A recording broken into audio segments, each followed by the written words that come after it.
안녕하세요. 경제학자의 문화살롱의 최병석 교수입니다. 오늘은 자화상과 모델 비용이라는 제목으로 얘기를 하려고 합니다. 우리가 잘 알고 있는 화가 반 고흐는 이렇게 얘기한 적이 있습니다. 거칠더라도 영혼이 있는 인간의 삶을 그리겠다. 겉으로 닮지 않았지만 정말 그 사람의 속마음이나 성격이나 특징이 드러나는 그러한 그림을 우리가 좋은 초상화라고 하는데, 초상화라고 하는 그 특징이 뭐겠습니까? 돈을 내는 고객들이 만족해야 주문이 계속 들어오게 되죠.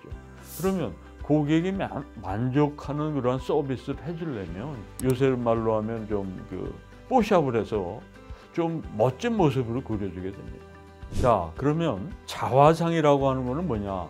초상화 중에 자기의 모습을 그린 게 자화상인데, 자화상은 아까 말한 그 초상화 주문보다 훨씬 자유로움을 가질 수 있습니다. 화가가 여러 가지 초상화 주문의 여러 가지 제약 조건에서 해방될 수 있는 거죠.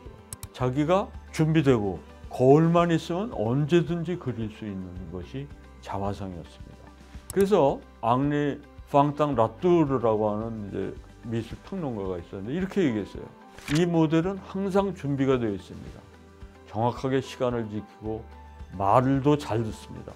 게다가 화가는 그리기 전부터 이미 이 모델에 대해서 잘 알고 있습니다. 더더군다나 제일 중요한 건 뭘까요? 모델료가 0이라고 하는 겁니다. 돈이 안 들어요. 그래서 자화상이라고 하는 거는 모델 비용이 0인 초상화가 되겠습니다.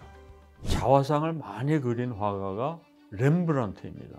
빛의 화가라고 불리는 렘브란트인데, 이 렘브란트는 캔버스에 자화상을 그린 것만 해도 한 5, 60점이 넘고요. 판화, 대상까지 합치면 한 100여 점의 자화상을 그렸습니다. 그런데 렘브란트가 자화상을 계속 그린 이유는 생활비를 벌기 위해서 다른 사람의 초상화를 그려주는 그러한 일을 안 했기 때문입니다. 왜냐하면 렘브란트는 고객이 주문하는 대로 그려주지 않고 자기 개성대로 그렸습니다. 그렇기 때문에 주문이 별로 없었기 때문에 초상화를 그리지도 않았던 겁니다.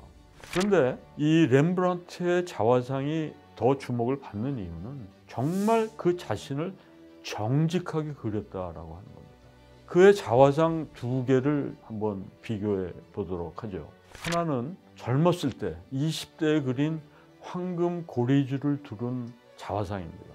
정말 부호의 무슨 이새같이 생긴, 옷도 굉장히 좋은 옷에 황금 줄을 하고 있는 너무너무 당당하고 멋있는 그러한 자화상의 모습입니다.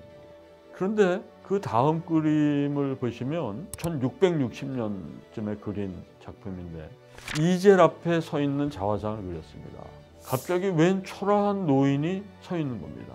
얼굴에 주름살도 많고 초라하고 늙어버린 그러한 모습에 자신감도 좀 떨어져 보이는 것 같습니다. 실제로 렘브란트는 젊었을 때는 경제적으로 넉넉했지만 나이가 들고 나서 있는 재산도 다 잃고 아주 가난하고 누추하게 살았습니다. 그 누추했던 모습을 그대로 화폭에 담았습니다. 이러한 그의 이 그림을 보면 그가 얼마나 그림을 그릴 때 자기 자신에 대해서 정직했나, 냉철하게 객관성을 유지하고 그렸나를 우리가 이 그림을 통해서 알 수 있습니다.